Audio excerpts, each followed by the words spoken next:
I was only 27 when I moved to Boston for a new chapter in my life. I just landed a solid job at a small marketing firm, and for the first time, the paycheck was enough to let me live alone. After weeks of hunting, I found this old townhouse for rent at a price that seemed almost too good to be true. It was tucked away in a quiet neighborhood just near Beacon Hill, spacious, charming in that vintage way, with creaky wooden floors and high ceilings. The landlord was in a rush to hand over the keys, like he couldn't wait to be done with the place. That should have been my first warning, but I was too excited to care. The second I stepped inside, something felt off.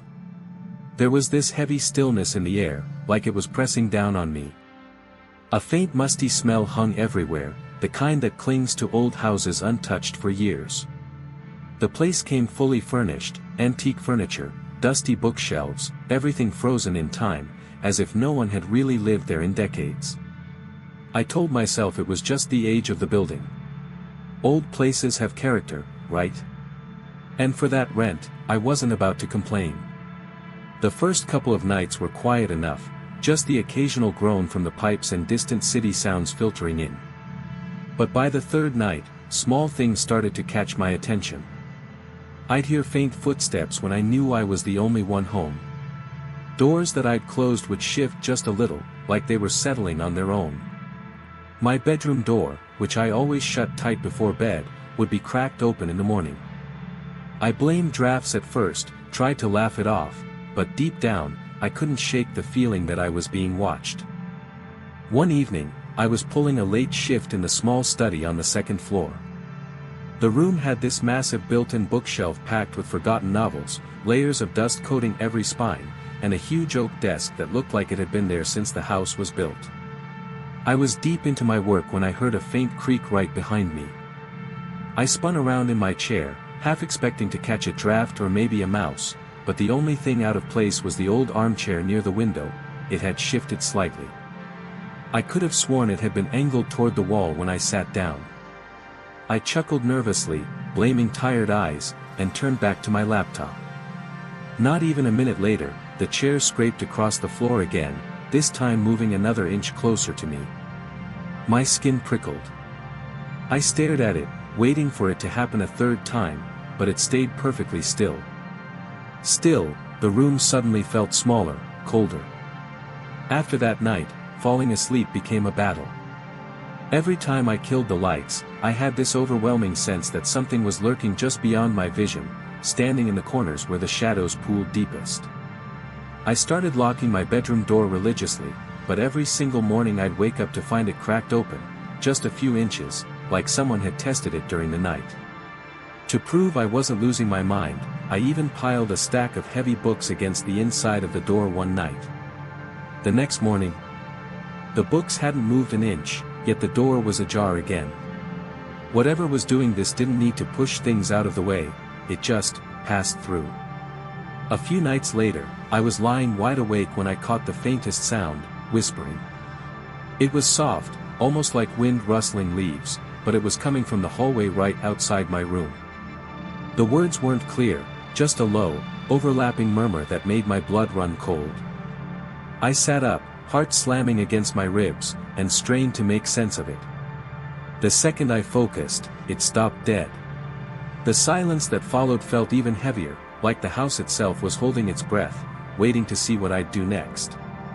The very next day, I couldn't ignore it anymore. I decided to poke around the basement. I'd been avoiding it since day one. Something about that door at the bottom of the stairs just gave me the creeps. The air down there was icy and damp, clinging to my skin like a wet cloth. As I creaked down the wooden steps, flashlight in hand, the temperature dropped noticeably with each level. At the bottom, it was just what you'd expect, piles of forgotten junk, cracked boxes spilling out yellowed papers, and cobwebs draping everything like forgotten decorations. But then, in the far corner, my beam caught something odd, a small wooden door I hadn't noticed from upstairs.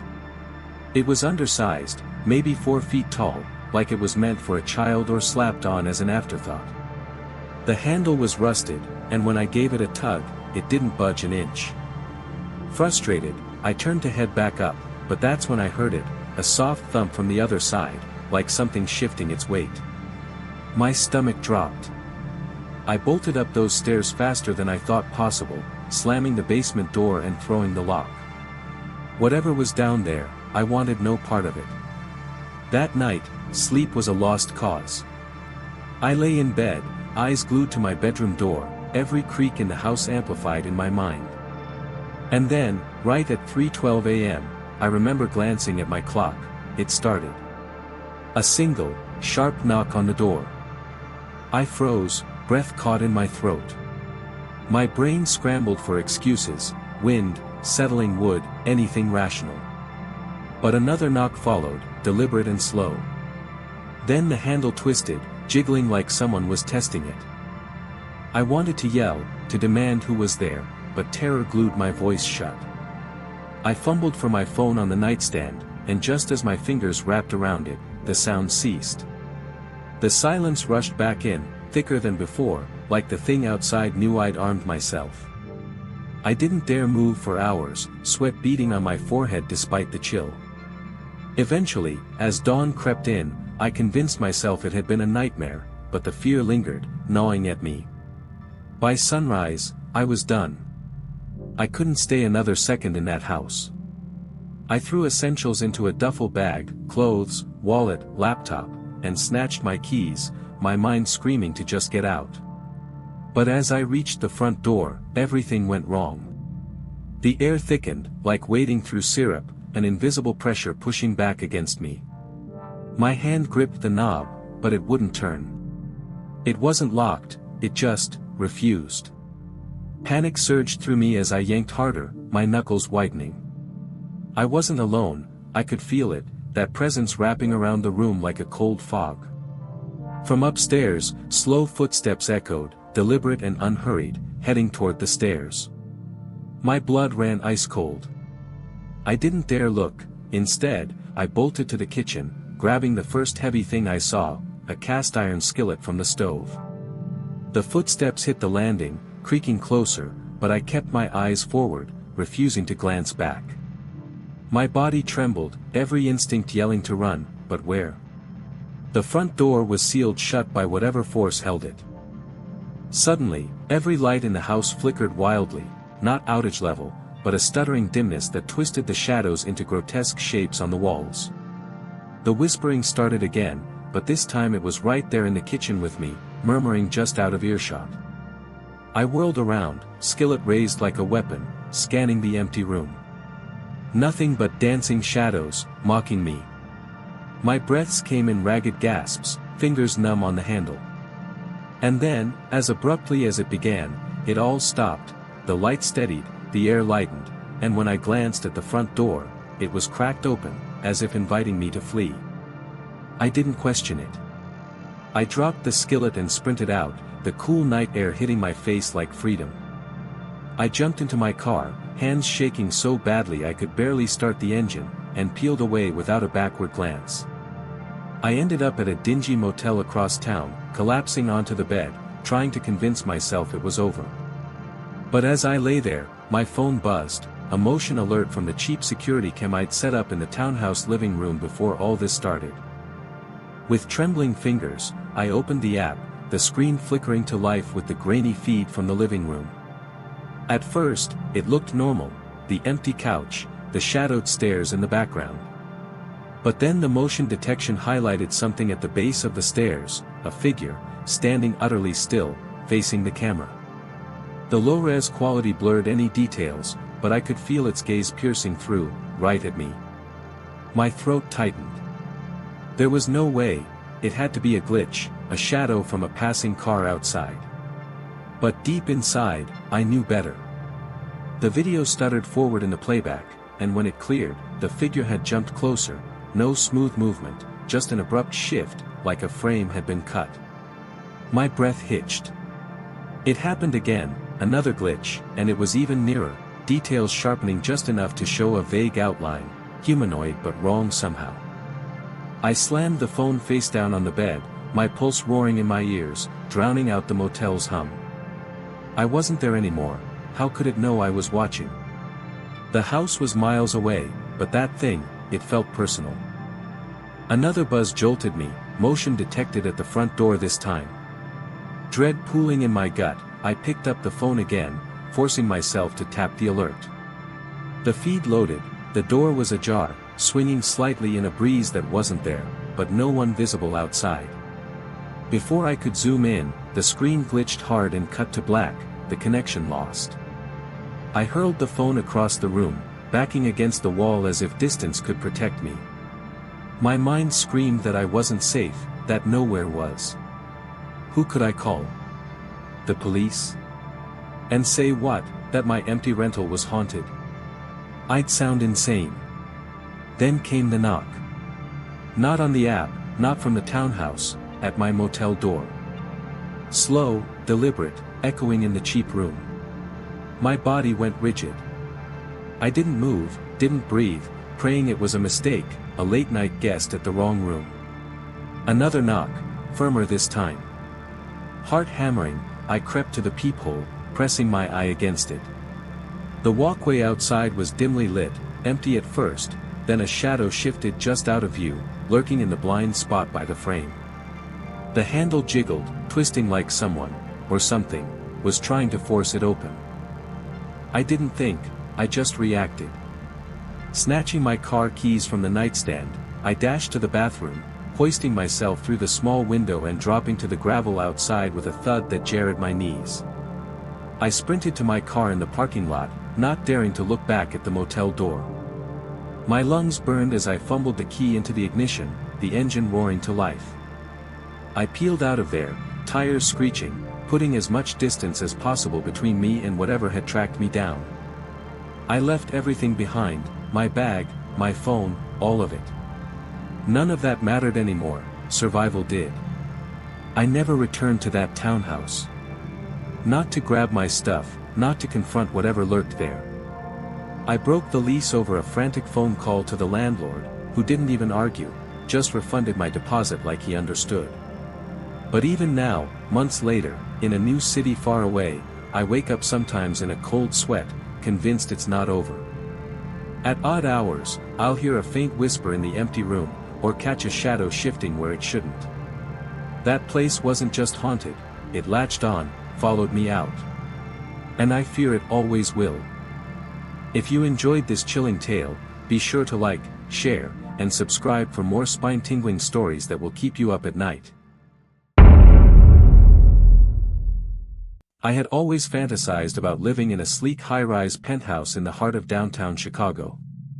At 29, after scoring a major promotion at work, I finally made it happen. The apartment was on the 30th floor, boasting floor-to-ceiling windows with breathtaking views of the glittering skyline. The rent was shockingly low for such a prime spot, another deal that felt suspiciously generous, but I was too thrilled to question it. Eager for this fresh start, I signed the lease and moved in without a second thought. Those initial nights felt almost idyllic, the kind of quiet luxury I'd dreamed of. But soon, the silence turned unnerving, a stark contrast to the bustling city noise below that somehow didn't penetrate the walls. Faint sounds began creeping in, soft footsteps echoing when I was certain I was alone. At first, I dismissed them as the building's quirks, maybe echoes from neighboring units or the structure shifting in the wind. Yet, they had a rhythm to them, purposeful and close, like someone pacing just out of sight. One night, I jolted awake at precisely 3:12 a.m., my heart racing for no apparent reason. No alarm, no dream, just an inexplicable dread pulling me from sleep. I flicked on the lamp, scanning the empty room, everything in its place. Shrugging it off as stress from the new job, I tried to drift off again, but that lingering unease clung like a shadow. The pattern repeated the next night, and the one after, always at that exact time, as if the apartment itself was stirring me. Then, things escalated. Objects started relocating on their own, subtle at first, like my keys vanishing from the counter only to reappear on the table, or my closet door creaking open when I'd sworn I'd latched it shut. I chalked it up to forgetfulness, the haze of long workdays playing tricks. But one evening, as I hunched over my laptop in the living room, a soft tapping echoed against the massive window pane, 3 deliberate knocks, clear as day. My fingers froze over the keys. The penthouse was way too high for anyone to be out there, no balcony access, just sheer glass dropping to the streets below. I forced myself to stand, my skin crawling with goosebumps. The tapping wasn't the wind, it was too measured, too insistent. Heart pounding, I edged toward the window, peering out into the void. Nothing but the twinkling lights of the city far below, indifferent and distant. I backed away, telling myself it was just paranoia from the move, but the knot in my stomach tightened. Sleep evaded me that night, my mind replaying the knocks over and over. Determined to reclaim my sanity, I stayed up late the following evening, coffee in hand, waiting for whatever pattern was emerging. Right on cue, at 3:12 a.m., those 3 knocks rang out again, this time from somewhere inside the apartment, echoing down the hallway like an invitation. My body went rigid, every muscle tensed. I grabbed my phone's flashlight and crept out of bed, the beam cutting through the darkness as I padded toward the sound. The air felt denser, almost electric, buzzing against my skin. In the corner of my eye, something flickered in the massive window's reflection, a shape, tall and indistinct, standing right behind me in the hallway. My breath seized. I whipped around, light sweeping the empty space, revealing nothing but bare walls and my own pale face staring back from the glass. I stood frozen for what felt like eternity, ears straining for any follow-up noise. The apartment remained silent, but that didn't ease the dread, if anything, it amplified it, like the calm before a storm. The paranoia snowballed from there. I started leaving every light on at night, triple-checking locks and windows before bed. Yet, come morning, I'd find subtle disturbances, my bedroom door slightly unlatched despite the deadbolt, dining chairs nudged out of alignment as if someone had sat there, and a peculiar sweet scent lingering in the air, faint, like old perfume, but utterly unfamiliar. It wasn't me, I didn't own anything that smelled like that. A week or so later, desperate for some normalcy, I invited a close friend over for drinks and conversation. I hadn't breathed a word about the weirdness to anyone. How do you even start that talk without sounding unhinged? We lounged in the living room, chatting about work and life, the city lights twinkling outside like a distant promise of sanity. But midway through, she paused mid-sentence, her face draining of color. "Did you hear that?" she whispered, eyes darting to the dark hallway leading to my bedroom. My gut twisted, I knew exactly what she meant, a faint knock, echoing from the shadows. I forced a laugh, playing it cool. "Probably just the neighbors or the wind against the glass," I said, but my voice cracked a little. She didn't buy it, her glances kept flicking around the room, unease settling over her like a blanket. She wrapped up early, claiming an early morning, but I could tell she felt it too, that invisible charge in the air, the sense of being observed. As she left, I bolted the door behind her, exhaling shakily. The apartment felt different immediately, the atmosphere thicker, almost oppressive, like it resented the intrusion. Alone again, I tried to shake off the chill, but sleep was impossible. I tossed and turned until, right at 3:12 a.m., I snapped awake to the unmistakable feeling of eyes on me. I lay still, pretending to sleep, my pulse thundering in my ears. The room was dead quiet, but then I heard it, breathing. Slow, deep inhales, not mine, coming from right beside the bed. Terror rooted me in place. I cracked my eyes open just a sliver, letting them adjust to the gloom lit only by the faint city glow through the windows.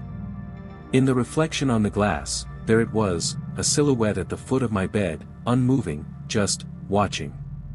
My mind blanked, scrambling for any explanation, a coat rack, a trick of light.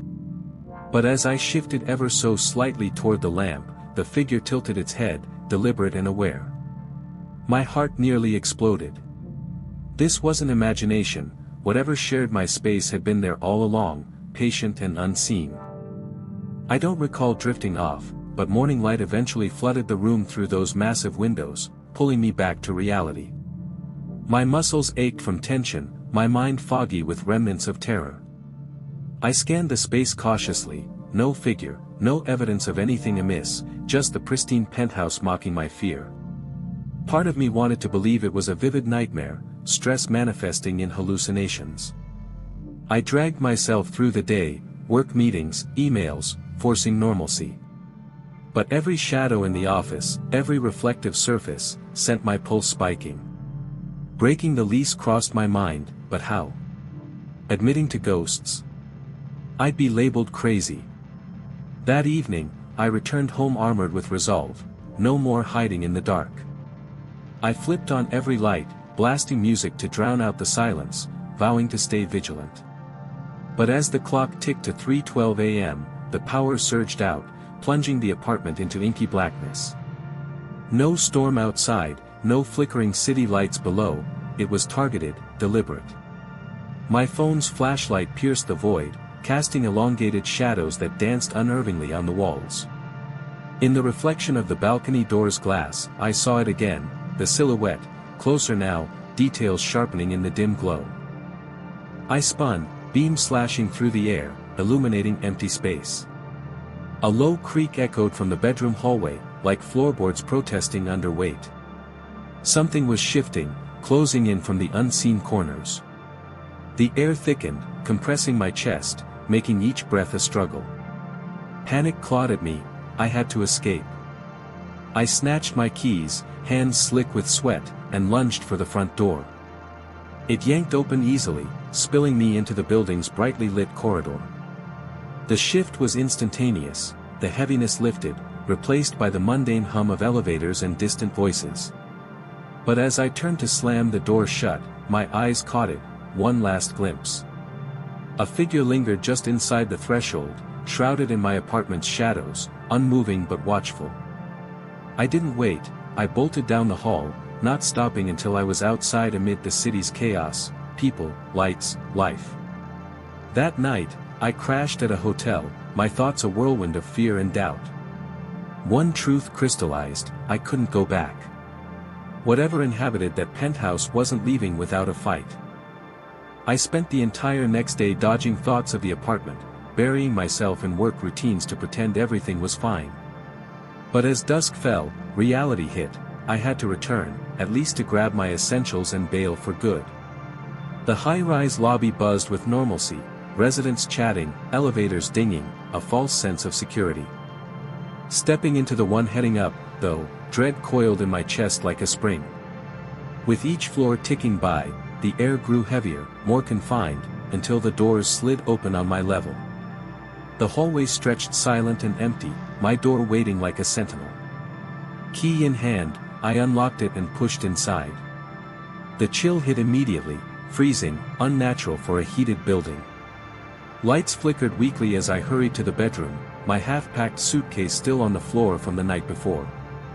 I shoved clothes and valuables in blindly, ignoring the prickling sensation of eyes boring into my back. Focus on the task, I told myself, get in, get out. But then, a whisper slithered through the air, so faint it could have been my imagination, yet unmistakable, right behind me. My body locked up, every nerve firing. I turned slowly, breath shallow, and there in the bedroom mirror's reflection, not a shadow this time, but a face, hollow eyes sunken deep, skin pale and stretched, mouth parted in a silent murmur. And then it smiled, a slow, knowing curl that sent ice through my veins. No time for screams, I snatched the suitcase and bolted, the mirror exploding behind me in a shatter of glass that echoed like laughter. A rush of frigid air whooshed past, brushing my arm like fingers grasping. The power cut again, swallowing the apartment in darkness, my phone light barely cutting through as sounds of shifting echoed in the black. Fumbling with the lock, I yanked the door open and tumbled into the hallway, where the building lights stuttered wildly. For a split second, in that chaos, I glimpsed it at the threshold, watching, unblinking. I ran, suitcase banging against my legs, not stopping until I was far from that cursed place. The next morning, I called the landlord from a coffee shop, breaking the lease over the phone and forfeiting the deposit without a fight. But freedom? It's illusory. Even now, in safer spaces, I jolt awake at 3:12 a.m. to the ghost of a whisper in the dark, reminding me that some presences don't let go. If you enjoyed this eerie account, Don't forget to like, share, and subscribe for more tales that blur the line between reality and nightmare. I was 26 at the time, working in construction out in Omaha, Nebraska. The job often meant traveling to remote sites, and that summer, they sent me to a spot way out in the middle of nowhere. To save on commutes, the company hooked me up with a rental, an old farmhouse isolated in an overgrown field, miles from any neighbors. From the moment I pulled up, something about it rubbed me the wrong way. The silence was deafening, the grass tall and wild, and the air carried a stale whiff of decay. I figured it was just the age and neglect, nothing a good cleaning couldn't fix. Inside, the place was dim and musty, with creaky floorboards and walls that seemed to absorb sound. That first night, sleep didn't come easy. Sometime after midnight, I woke to what sounded like floorboards groaning under footsteps downstairs. My mind raced, intruder. Animal. But the doors were locked, windows secure. I lay there, straining to listen, telling myself it was the house settling in the night air. The sounds faded, but my unease didn't, turning every shadow into a potential threat. By the third night, exhaustion had set in from long days on the job, but at exactly 2:13 a.m., those footsteps returned, this time climbing the stairs, slow and measured, stopping right outside my bedroom door. My heart hammered as the knob rattled gently, like a test. Frozen in bed, I gripped the sheets, debating whether to confront it or wait it out. Who would I even call? The nearest help was an hour away. Minutes dragged on before silence reclaimed the house, leaving me wide awake till dawn. The next morning, driven by a mix of curiosity and dread, I finally ventured into the basement. The door in the kitchen was latched with rusted hardware, and opening it released a blast of moldy, damp air that made me cough. Descending the rickety steps with my flashlight, I found clutter everywhere, broken furniture, dusty boxes, but in the far corner, something chilled me to the core, small, smeared handprints on the concrete wall, looking eerily fresh, like a child's. A surge of dread hit me like a wave, making my chest tighten. Those prints weren't old smudges, they looked deliberate, recent even. My brain scrambled for excuses, maybe kids playing around before I moved in, but nothing stuck. As I backed away, tripping over a pile of decayed boxes, a whisper sliced through the silence, a drawn-out "leave," so soft it could have been the wind, yet it echoed in my bones. I didn't wait for more, I charged up the stairs, slamming and latching the door, my heart thundering like a drum. Whatever lingered down there, it wasn't welcoming company. That night, I fortified myself, every lock checked twice, a kitchen light left blazing to ward off the dark. If something prowled the house, I wouldn't make it easy. I climbed into bed, eyes locked on the door, but hours ticked by in tense quiet. Just as fatigue tugged at me, the air chilled sharply, pressing down like an unseen weight. Faint scratching started, nails dragging along wood, distant at first, then climbing through the walls, growing louder, closer. I sat up, back against the headboard, fear turning my limbs to lead. The noise halted, replaced by something far worse, a child's giggle, breathy and close, right behind me. I whirled, flashlight sweeping the empty room, but the laughter echoed faintly, mocking. My vision swam, this wasn't rational. I lunged for the door, but as my hand touched the knob, it slammed shut on its own with a force that rattled the frame. I yanked desperately, muscles straining, but it held firm. The whisper returned, this time at my ear, "Stay." Panic overrode everything. I shouldered the door, kicking until the wood splintered and gave way.